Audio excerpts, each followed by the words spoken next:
Así se le despidió, cayó contra Alex de Minaur en 2 sets. Ahora asegura que su objetivo está en París, en su Roland Garros. Y hay que felicitar a los compañeros de Radio 5 Todo Noticias. Porque cumplen 30 añazos. Feliz cumpleaños. 3 décadas de emisión, 3 décadas de servicio público desde ese 18 de abril de 1994. Hoy lo van a celebrar, van a llevar la programación especial desde la Facultad de Ciencias de la Información de la Universidad Complutense de Madrid.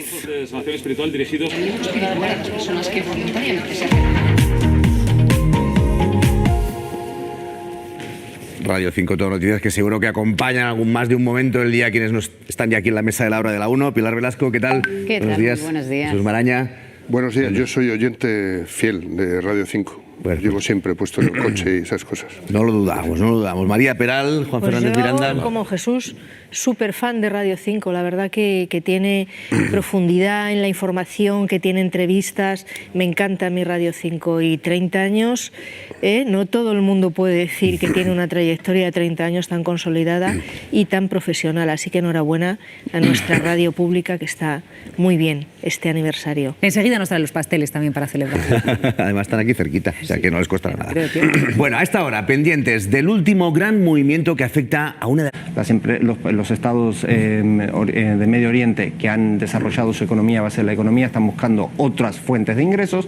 Los renovables son unas. Y TAQA está haciendo eso. De ahí su interés en Naturgy, porque les daría una posibilidad de entrar a ese tipo de mercado, porque Naturgy tiene muchos renovables. El músculo financiero es mucho más grande de lo que tiene una Naturgy o de lo que tiene incluso una Criteria. Como decía alguien, si la comparamos con una Iberdrola, está mucho más en esas ligas o por encima. Digamos, currículum financiero tiene de sobra. Claro, aquí nos está pasando con las empresas estratégicas españolas algo bueno y algo malo. Algo bueno es que hay muchas, ¿no? Nos ha pasado hace poco con Telefónica, ahora nos pasa con Naturgy, que hay interés, pero claro, después se pierde cierto control de cosas que son básicas, la energía, las comunicaciones.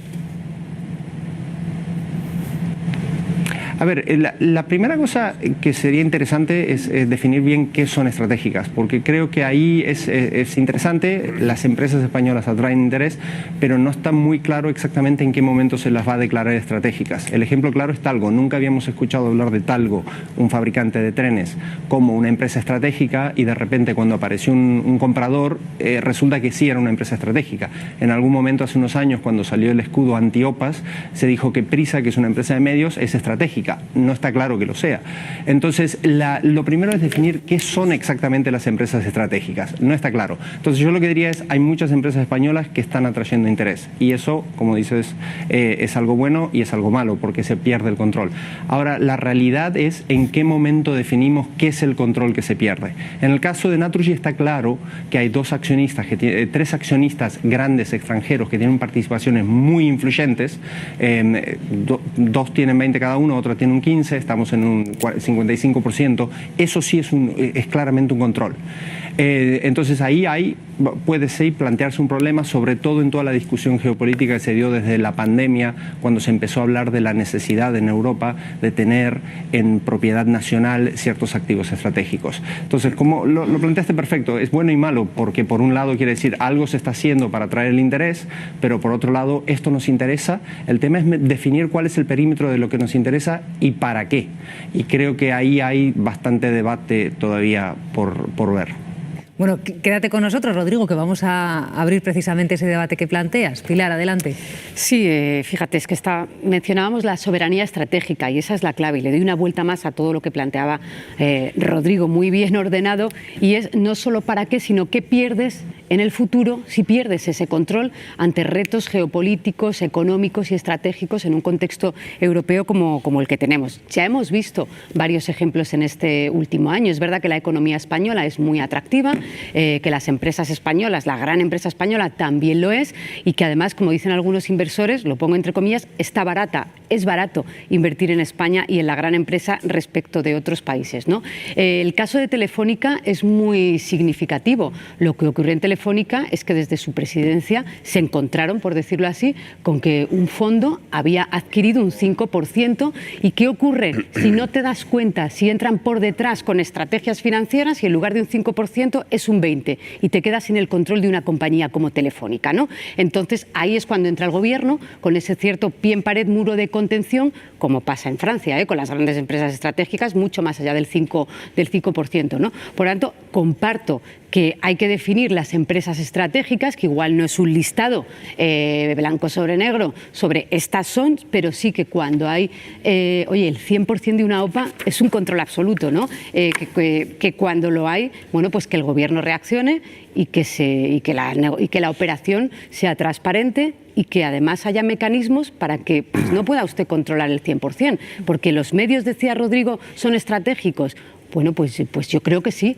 O sea, creo que si las grandes empresas de medios estuvieran controladas por fondos saudíes, que además tienen cierta opacidad sobre quién está detrás, pues igual pierdes cierto control en lo que decimos esa soberanía, ¿no? Sí, yo creo que aquí hay que apuntar al gobierno porque es quien tiene que darnos la solución y responder algunas de las preguntas que ha puesto sobre la mesa Rodrigo, que son muy interesantes, sobre cuál es el perímetro de lo que nos interesa, cuándo realmente hay un riesgo de que España pierda el control de sectores estratégicos, cuáles son los sectores estratégicos, y me parece que no hemos tenido un debate realmente abierto y cierto sobre este asunto.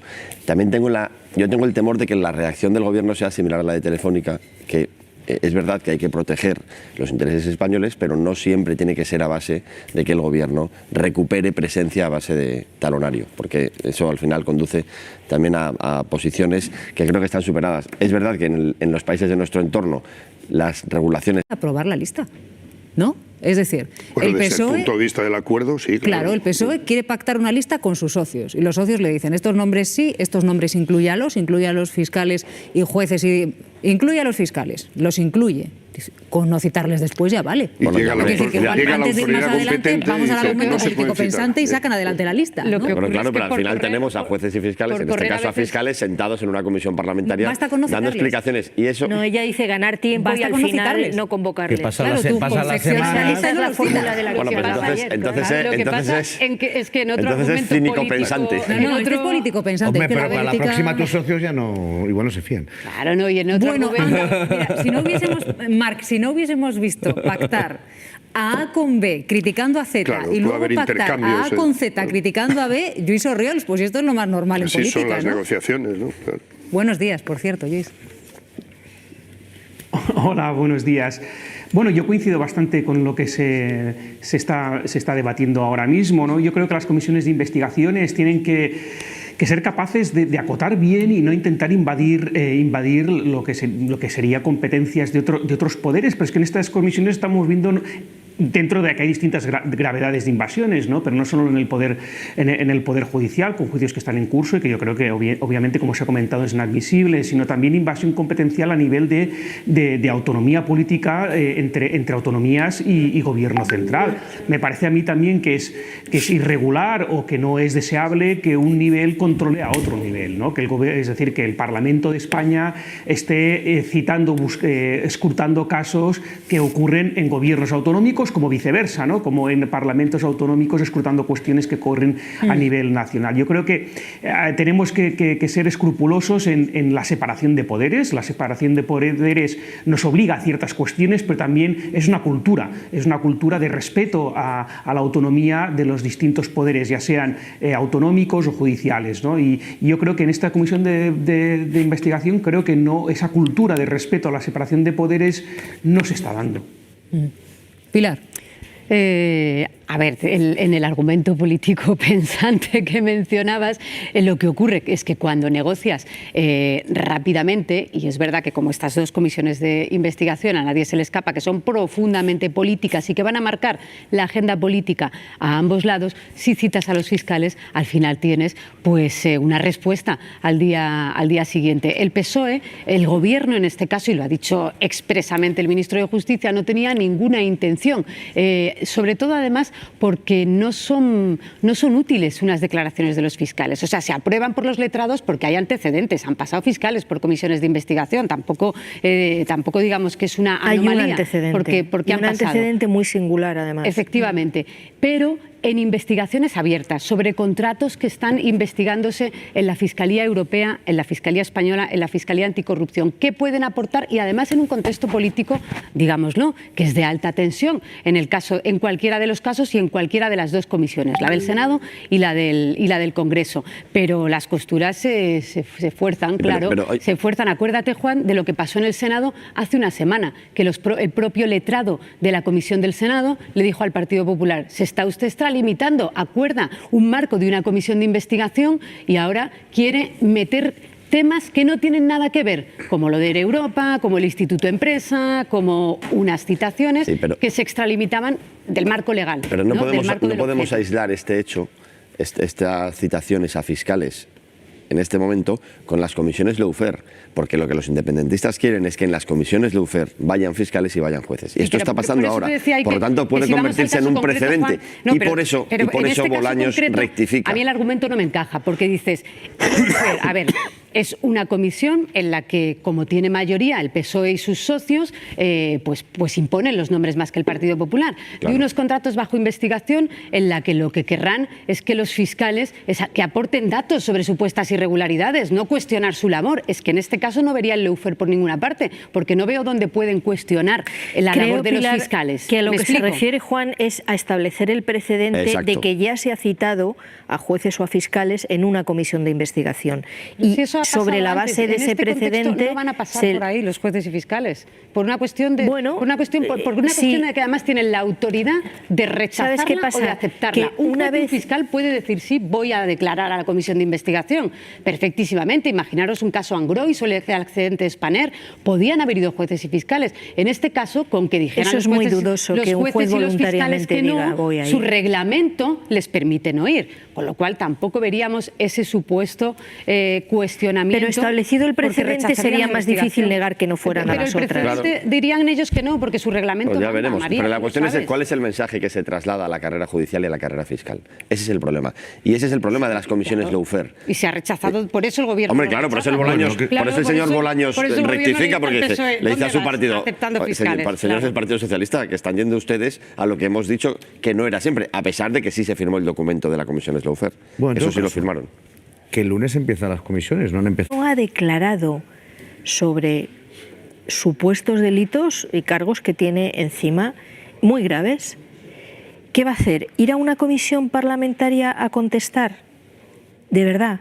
O sea, ¿va a desvelar su estrategia de defensa antes de haber contestado al juez? ¿Va a condicionar lo que le pueda contestar en el futuro al juez por aquello que diga en la comisión de investigación? Es que, con una de verdad, María, que encima debes decir verdad en una comisión. Tenemos que tener muchísimo cuidado con Pero si tú estás en un proceso, estás imputado, no tienes por qué contestar las preguntas, ¿no? tienes por tú qué puedes llegar y decir, mire, yo vengo, muchas gracias por invitarme, léame ustedes las preguntas y si alguna no va contra mi derecho de defensa. En la comisión de investigación del caso Kitchen, en la comisión de investigación de Gürtel, pero entonces, ¿qué sentido tiene la citación? Claro. Es que entonces, ¿qué sentido tiene el objeto de la comisión? Muchas veces con las preguntas. Claro, es que este es el problema. El relato de las preguntas muchas veces puede destapar mucho más que las respuestas. Es decir, totalmente de acuerdo. Simplemente cuando plantean las preguntas y la otra persona no responde, ahí se da una situación muy tensa. Porque establece un relato la pregunta. Eso ocurrió en Kitchen, ocurrió en la comisión de las cajas de ahorros. Pero en el fondo, para la persona que está sometida a un proceso judicial, no poder contestar es también un hándicap muy grande. Bien. Por tanto, el relato no lo pueden establecer solo las preguntas, en mi opinión. Claro, es muy importante tener claro, es que van a pasar por ahí. Las comisiones de investigación, cuando se hacen en paralelo a una investigación en curso, son una maravilla para el investigado. Porque te juega con ventaja. El que no está investigado es el que tiene un problema, porque sí tiene obligación de decir verdad. Pero el investigado dice, a mí, llámeme usted, que no voy a responder a nada que me perjudique. Ahora, a lo que me beneficie sí voy a responder. Por lo tanto, yo por eso siempre he dicho que las comisiones de investigación, que es una figura esencial en el funcionamiento de un parlamento, y creo que Estados Unidos es el ejemplo, aquí las sometemos a una tensión partidista de discurso, de bronca, de titulares, que al final yo creo que más que beneficiar al conocimiento de la verdad, lo que está haciendo es beneficiar a los que pueden no declarar porque están inmersos, pero también, es decir, a los sospechosos. Pero también, Juan, porque a lo mejor nos equivocamos en general en cuál es el objetivo de abrir una comisión de investigación. Es que aquí no se trata de que la comisión decida quién es culpable de no sé qué delito, no está para eso. Sin embargo, a mí me gustaría que al final de ese proceso tuviéramos más claro qué falló en los controles para los contratos que se hicieron, etcétera, etcétera, cómo fue posible que 6, 7 o 18 pícaros se forraran con dinero público en toda esa etapa, si los contratos de urgencia fueron lo que tenían que ser o hay que poner otro tipo de controles. Eso es lo que yo creo que merece la pena que aclare una comisión. Bueno, pues de los que intervienen en la comisión y los que hacen las preguntas de cada partido, pues depende. Veremos enseguida si van buscando eso o van buscando colgarse una medalla para machacar un poco más ese día al adversario político, ¿no? Yo estoy mal pensante, Maraña. Circo. Muy bien. Bueno, yo lo dejo ahí, ya lo iremos examinando, pero dependerá de ellos, ¿no? Bueno, pues vamos con más. Una de las que comparecerá en principio en el Congreso, ya veremos cuándo, es Isabel Díaz Ayuso. Hay novedades en torno al caso que afecta a su pareja. El gobierno de la Comunidad de Madrid afirma que Hacienda pedirá a la Tesorería que devuelva algo más de $500,000 a la pareja de Ayuso. La presidenta de la Comunidad de Madrid ha querido pronunciarse así, incluso antes de que los medios le preguntaran. 1, que yo no mentí. 2, que tenía razón. Y 3, que todo lo que está pasando obedece a una cacería política y se están utilizando todos los poderes del Estado contra un particular. Se preguntarán ustedes, ¿y ahora por qué resurge el caso de la pareja de Ayuso? Pues porque la Comunidad de Madrid, la comunidad, se pone en contacto ayer con ciertos medios de comunicación y desliza una información. Vamos a recopilar los detalles de este caso porque en su primera comparecencia sobre este asunto, Díaz Ayuso afirmó que era Hacienda quien debía dinero a su pareja. La presidenta regional hasta ahora ha mantenido que el presunto fraude fiscal por el que se investiga a su pareja es solo una cuestión que tiene que ver, decía, con un particular. Ayuso asegura que no mentía cuando dijo esto. Es falso que sea él quien debe a Hacienda 350.000 euros por fraude y no solo no le debe nada, sino que es Hacienda quien le debe los casi 600.000 euros a pagar por intereses. Desde que el presunto fraude fiscal de su pareja saltó a los medios, ha mantenido las estrategias de defensa de un particular.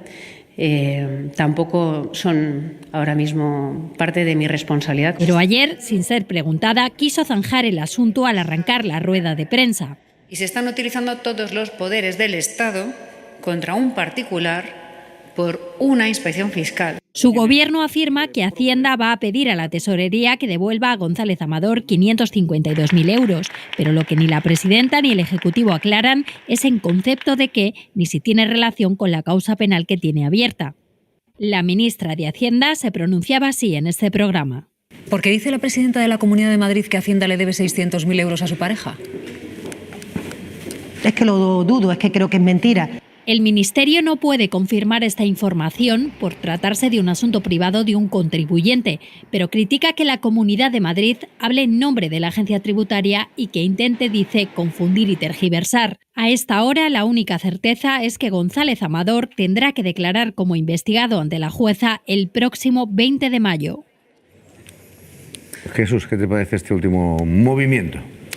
Bueno, para empezar, a mí me sorprende que todo un gobierno de una comunidad autónoma esté hablándonos y aportando información sobre cuestiones que afectan a un particular con Hacienda. Tanto se habla en nombre de Hacienda como se habla en nombre del particular. O sea, en este caso, cuando le interesa a la señora Díaz Ayuso, estamos hablando de algo que pertenece a su intimidad. Y cuando no le interesa, al parecer, entonces eso se convierte en un asunto de interés público en el que el gobierno tiene algo que decir. Bueno, dicho esto, de toda esa filtración y de toda esa confusión que estableció ayer la propia Comunidad de Madrid, contrastado con fiscalistas, con quienes saben algo de esto, lo que mantienen es que puede ocurrir que este señor haya puesto una cantidad en el proceso en el que está para intentar llegar a un acuerdo, etcétera, pero eso, pase lo que pase con esa cantidad, no revierte, no elimina los delitos fiscales de los que está acusado, si los ha cometido y en su momento confesó haberlos cometido, ni el otro delito, grave también, de falsedad documental. Es decir, no tiene nada que ver una cuestión con otra. Es posible que él recupere un dinero, pero siga siendo culpable de unos delitos fiscales y así se demuestra. Esta creo que es la realidad y lo demás es confundir a la gente, ¿no? Bueno, pero objetivamente la información que ayer difundió efectivamente la Comunidad de Madrid, y no hemos visto el acta que así lo acredita, yo estoy esperando a verlo, ese acta de Hacienda en el que diga esto, pero bueno, tampoco tenemos por qué... La Hacienda en principio no acostumbra a dar este tipo de información, por eso, ni de este señor ni de nadie. Esperemos, y por el así, bien de todos. Y así debe ser. Por el bien de y todos. así debe ser, pero tendrá que haber en algún momento una conclusión y verlo por escrito en el cauce adecuado. Pero no tengo por qué sospechar de que esto no sea así. Por lo tanto, objetivamente es una noticia buena para el novio de la presidenta de la Comunidad de Madrid, bueno, pero yo creo que no resuelve todavía todo el asunto. Hombre, si Hacienda te tiene que devolver 600.000 euros, yo creo que es una noticia buena. No, digo, la noticia que yo creo que puede, en estos momentos, la primera impresión de un particular que dice, oye, el gobierno de la Comunidad de Madrid está revelando datos míos de un particular, datos fiscales, ya es, o sea, está revelando un gobierno autonómico, está revelando datos fiscales de un ciudadano. Yo aquí ya me paro y digo... No, Silvia, pero ¿sabes pasando? qué pasa? Que es que eso ya lo dijo la presidenta y esa es la segunda derivada que yo quiero poner sobre la mesa. Esto para la presidenta de la Comunidad de Madrid es una buena noticia porque ella dijo muy al principio que se le iba a devolver este dinero.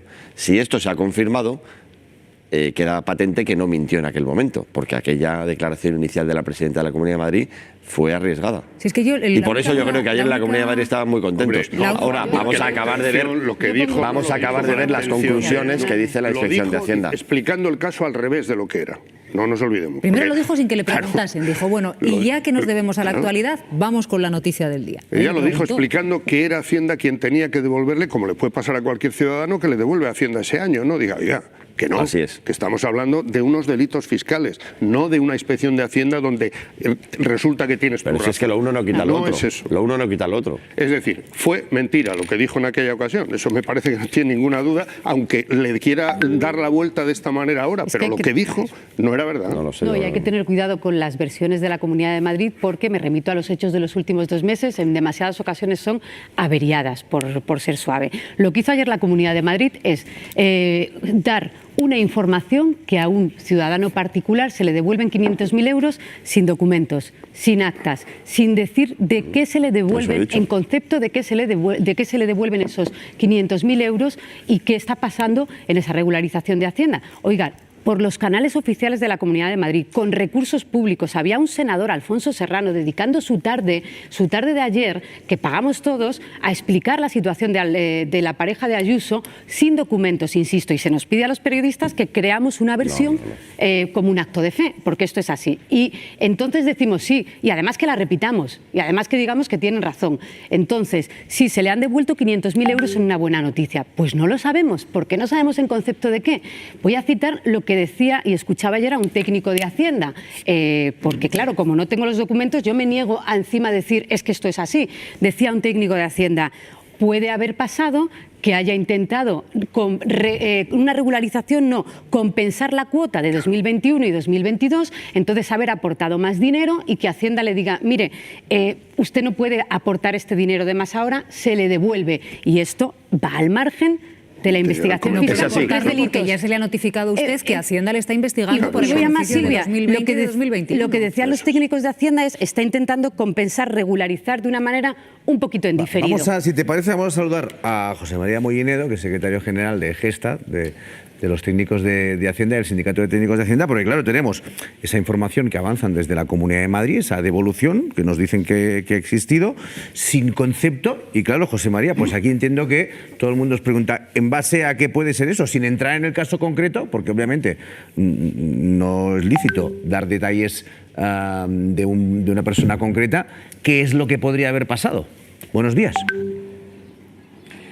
Buenos días. Lo que ha ocurrido es que se ha liquidado un acta del impuesto de sociedades del año 2022 en el que se reconoce una devolución por una cantidad que efectivamente ingresó de más de lo que le correspondía a ese ejercicio porque trataba de compensar lo que se le estaba reclamando por los delitos fiscales que habían sido denunciados del año 2020 y 2021.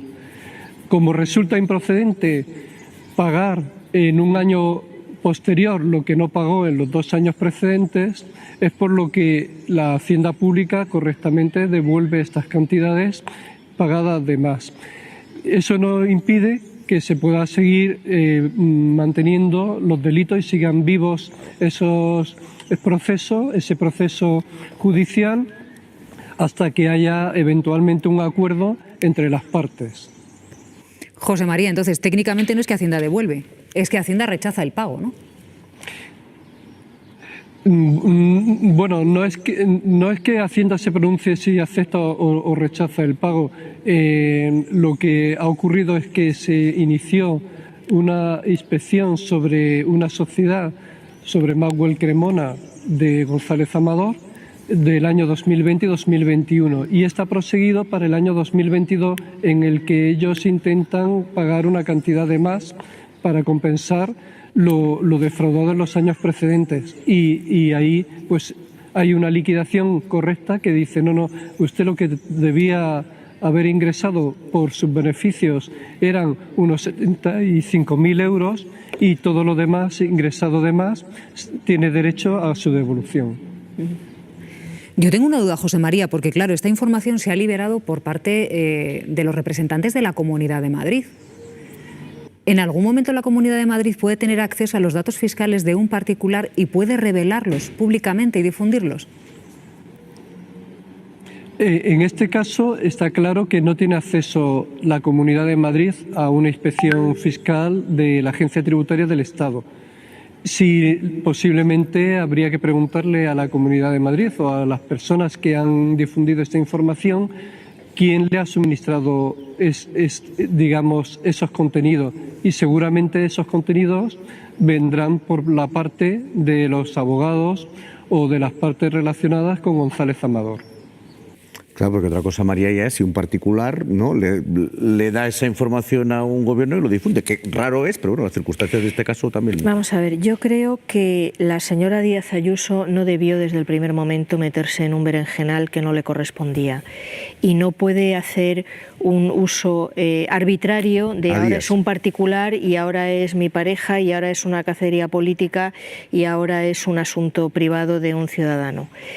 En segundo lugar, yo me niego a hablar de datos que no conozco, y verdaderamente lo de ayer es que no sabemos a qué responde, no sabemos si es impuesto de IRPF, si es un impuesto de sociedades, si es de un ejercicio, si es un pago de más. O sea, es que yo no puedo valorar algo de lo que ignoramos datos esenciales. Bueno, ya claramente. Conocer algunos, ¿no? Lo que la ley María, dice es que no podría regularizar una vez que la Hacienda ya le notificó el comienzo de actividades, de actuaciones investigadoras y de comprobación.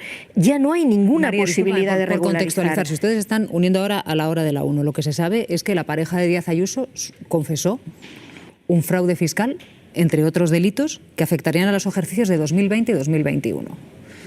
Cuando supuestamente, según nos está indicando José María Mollinedo, en estas circunstancias, en el siguiente ejercicio dicen, oye, pues Hacienda le notifica a esta persona que le está investigando, dice esta persona, oye, pues en el siguiente ejercicio, correspondería al 22, os voy a compensarlo.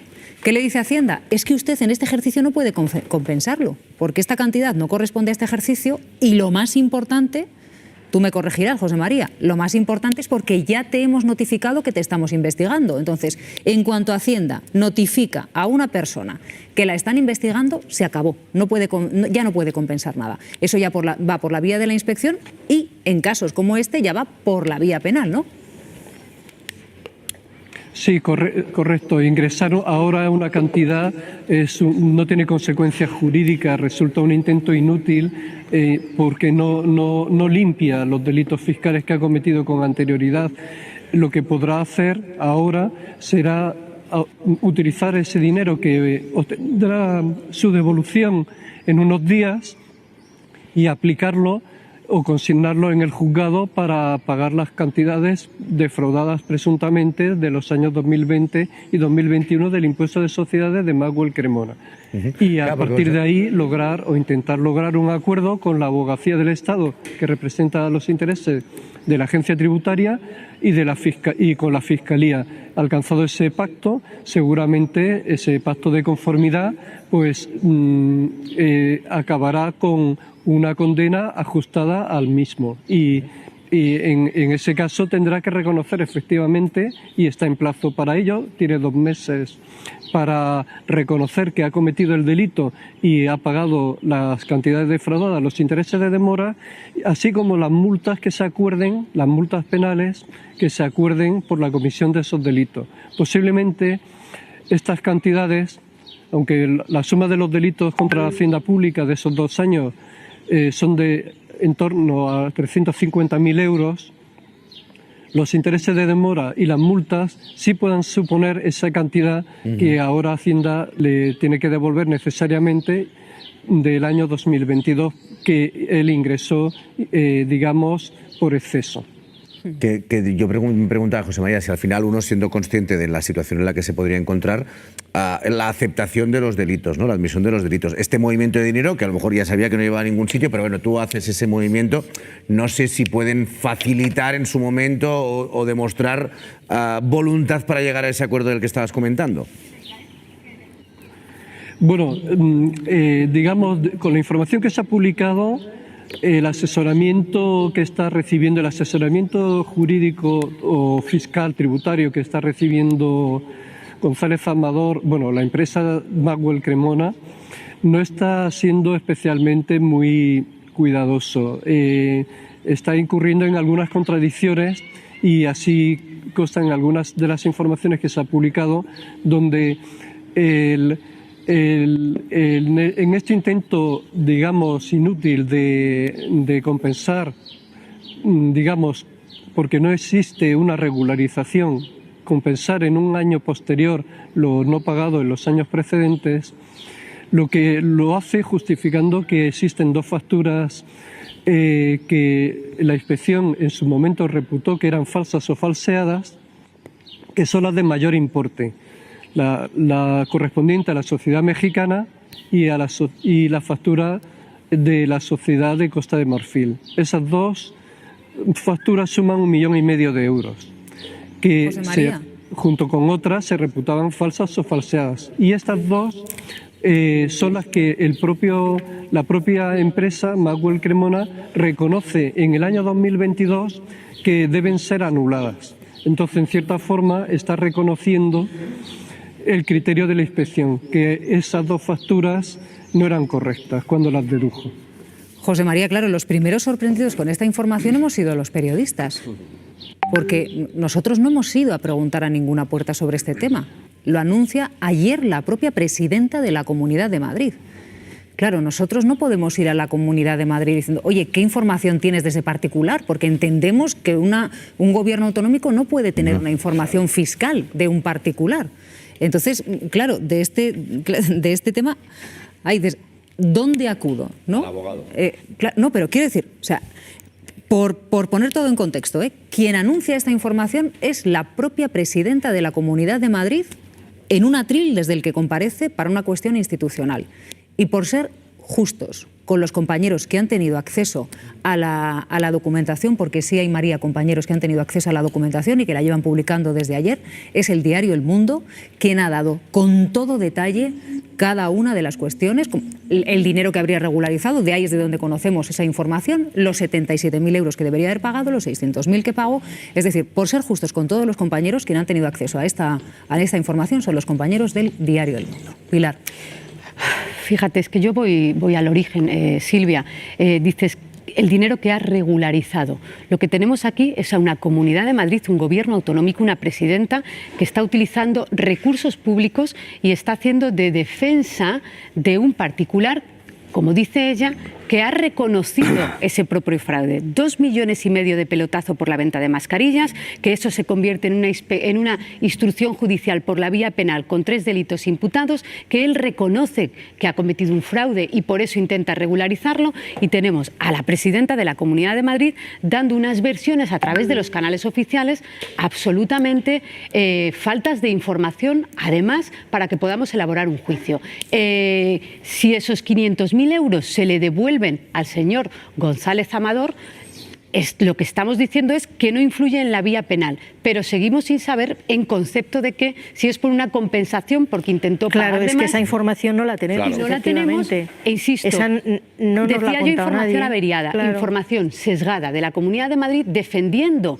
un caso de fraude fiscal en la que no tenemos toda la información. Bueno, pendientes hasta ahora, como todos los jueves de la Asamblea de Madrid, que hay sesión de control al Gobierno a partir de las 10, pero ahora estamos viendo a Díaz Ayuso también en imagen en directo, que recibimos desde la Asamblea, porque justo hasta ahora, es esta imagen, ahí tenéis a la presidenta, va a producirse el acto de toma de posesión de Joaquín Leguina como presidente de la Cámara de Cuentas. Está saludando a los miembros de esta Cámara, y entre ellos estará, dentro de poco, cuando haya tomado posesión, Joaquín Leguina, un nombramiento que también, bueno, pues ha provocado sus comentarios, ¿no?, sobre el nombramiento de Joaquín Leguina. Ahí tenéis a Díaz Ayuso, y después será el turno en que los líderes de la oposición en la Asamblea, Vox, al Partido Socialista y Más Madrid, le preguntarán, ya es un clásico de todos los jueves desde hace unas semanas, que algo de esto que estábamos comentando sale, ¿no? Y ahí pues sea un rifirrafe con más o menos intensidad. Ahí estamos viendo Cámara de Cuentas de la Comunidad de Madrid. Resolución de 16 de abril de 2024 de la Presidencia de la Asamblea de Madrid, por la que se nombra al excelentísimo señor don Joaquín Leguina Herrán, presidente de la Cámara de Cuentas de la Comunidad de Madrid. Don Enrique Matías Osorio Crespo, presidente de la Asamblea de Madrid, en virtud de lo previsto. Que también habrá quien piense, de la ley pues vaya día para que justo Leguina se incorpore hoy a su puesto. Nombro al excelentísimo. Porque yo entiendo que después habrá una rueda de prensa, bueno, y durante la sesión en la Asamblea de Madrid seguramente se le preguntará por todas estas cuestiones de las que estamos abordando a la propia presidenta de la Comunidad de Madrid, Jesús. Bueno, pues va a tener tarea el presidente del Tribunal de Cuentas de Madrid. Mira, hoy mismo mi compañera Alicia Gutiérrez